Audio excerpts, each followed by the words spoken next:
Halo, selamat malam Mbak Nabila. Halo, selamat malam Mas Endi. Apa kabar dengan Mbak Nabila hari ini? Kok kelihatan sedang bahagia banget?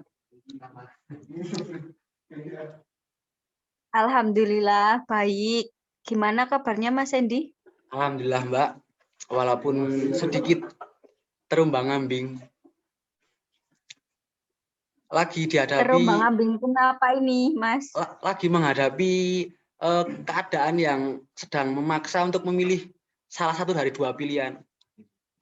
Pilihannya adalah aku rela kehilangan dia atau dia yang kehilangan bahagianya Mbak. Mohon solusinya Mbak, gimana Mbak? Ya, kalau itu sih ambil positifnya aja, Mas. Mundur aja nggak apa-apa Mbak. Kalau ya semua tergantung sih kalau suatu hubungan itu yang keduanya harus bahagia. Amin. Kalau Mbak Nabila sendiri gimana dengan doi?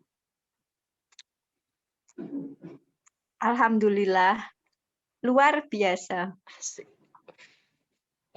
Gimana sudah siap kalau menjadi narasumber untuk saya wawancarai Mbak? Insya Allah siap, Mas.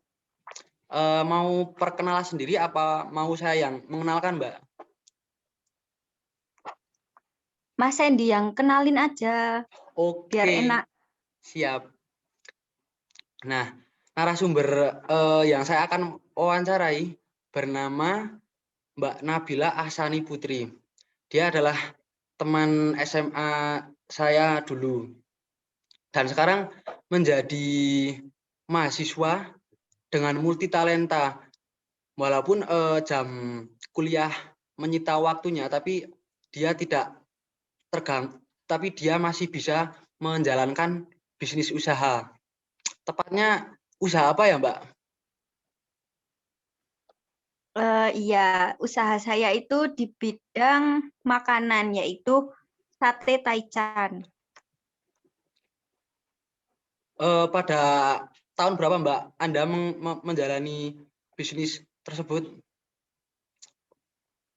Saya menjalani bisnis ini sudah lama sih, dari tahun 2018. Ngomong-ngomong, Mas Endi tahu nggak sate taichan itu apa? Terdengar asing sih, Mbak. Eh, ya sering dengar tapi nggak tahu apa itu definisi dari sate taichan. Monggo Mbak Nabila bisa mendefinisikan sate taichan yang Mbak Nabila maksud. Gini ya, sate taichan itu kan biasanya kalau sate-sate yang kayak biasanya itu pakai bumbunya bumbu kacang. Terus itu kan dibakar pakai areng gitu, arang. Nah, kalau sate taichan ini itu bumbunya pakai sambal kayak apa ya? Cabai itu di blender, nah nanti dicocol pakai itu. Terus satenya itu dipanggang bukan dibakar gitu. Tapi bahannya sama-sama seperti sate lainnya ya Mbak? Seperti sate Madura, sate ayam, sama Mbak? Eh, Kalau bahannya itu kurang lebih sama ya, tapi kalau rasanya itu lebih seger yang sate taichannya gitu. Kalau dari segi harga sama nggak? Sama sate umum lainnya Mbak? Kalau eh, yang aku jual itu dari segi harganya itu sama kayak sate biasa gitu. Hmm. Kalau dari target sasarannya Mbak Nabila, eh, sate taichan untuk siapa Mbak?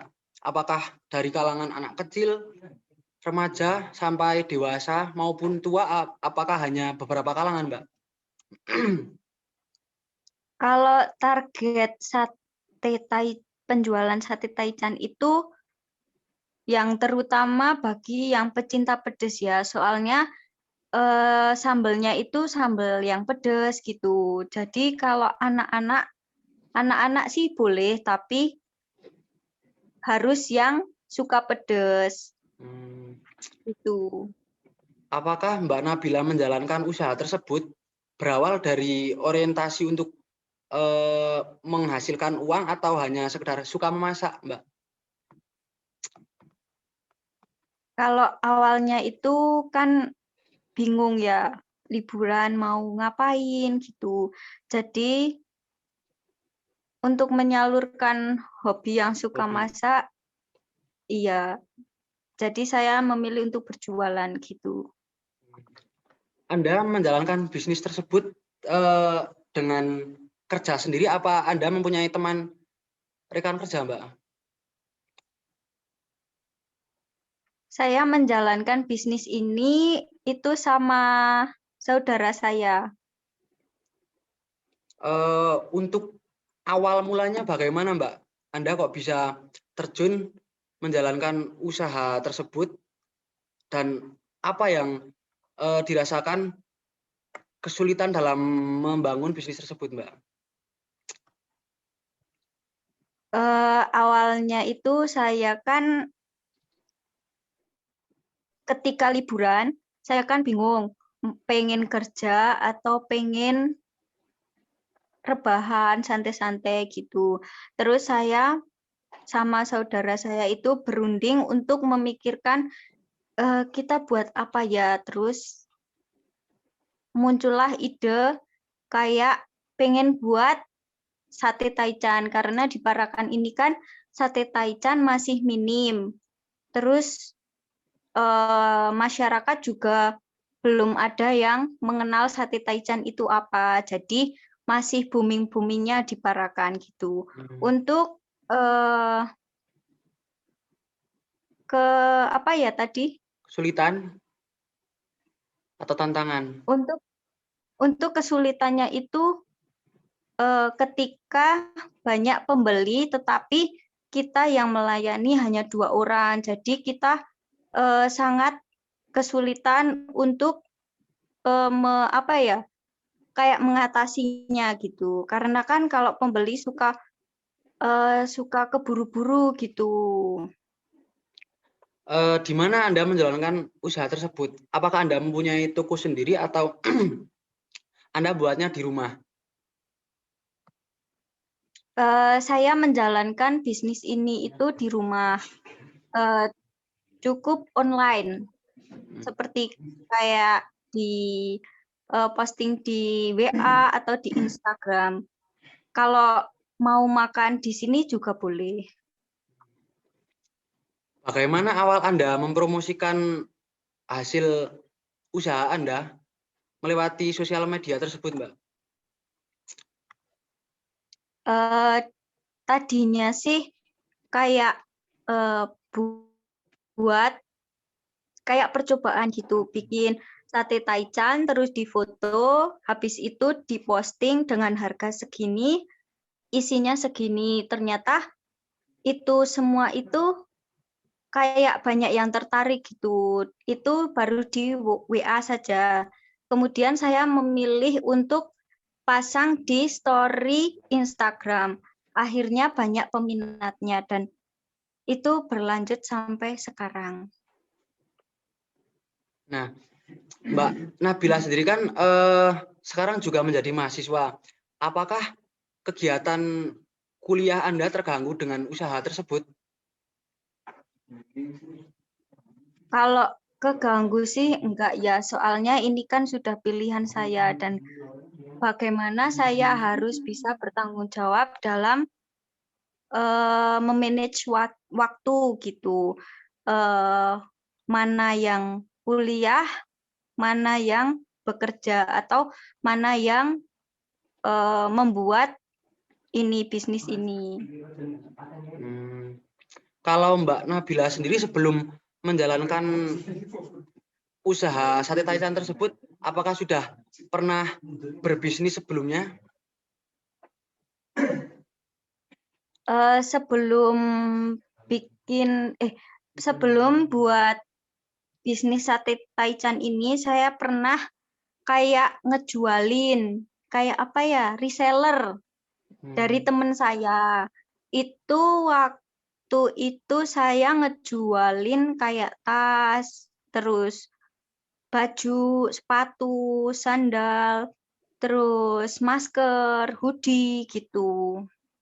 Berarti basicnya Mbak Nabila sendiri sangat suka berbisnis ya, khususnya untuk bagian penjualan ya Mbak.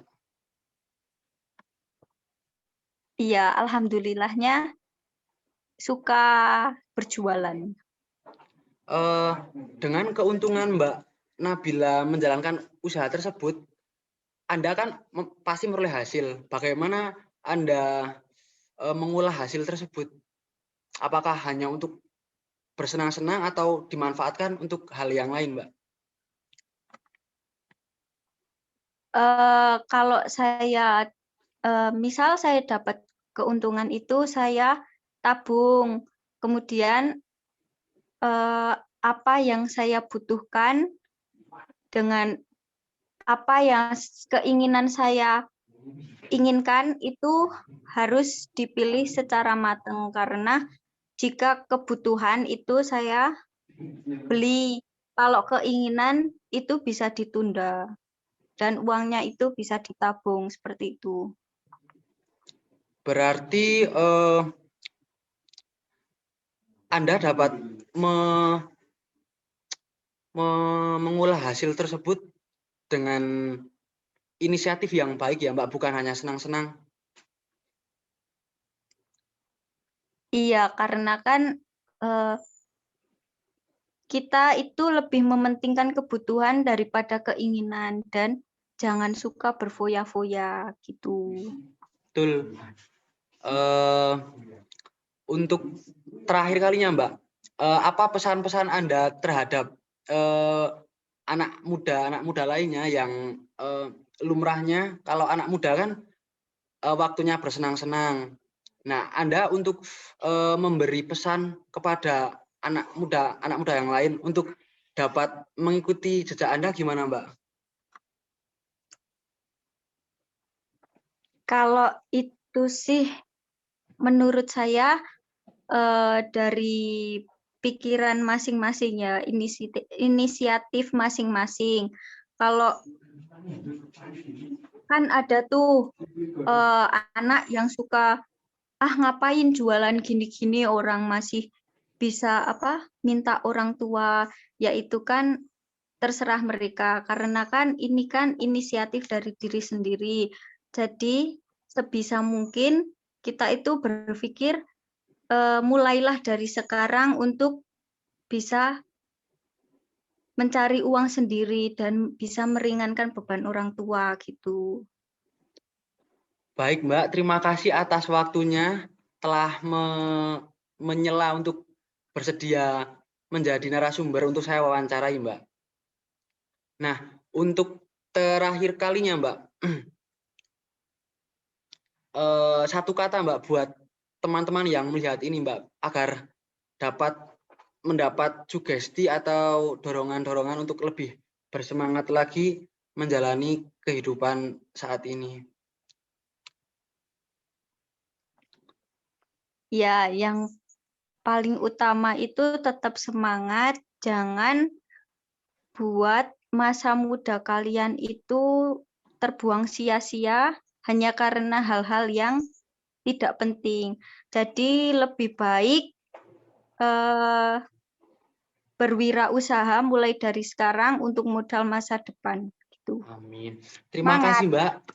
Semoga menjadi hal yang bermanfaat bagi teman-teman yang mendengar atau melihat wawancara kita hari ini.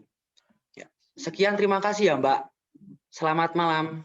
Sampai jumpa, Mbak Nabila Ahsani. Sama-sama, sampai jumpa kembali, Mas Hendy. Semoga sukses ya kuliahnya. Amin, amin, Mbak. Mbak Nabila juga sukses, Mbak.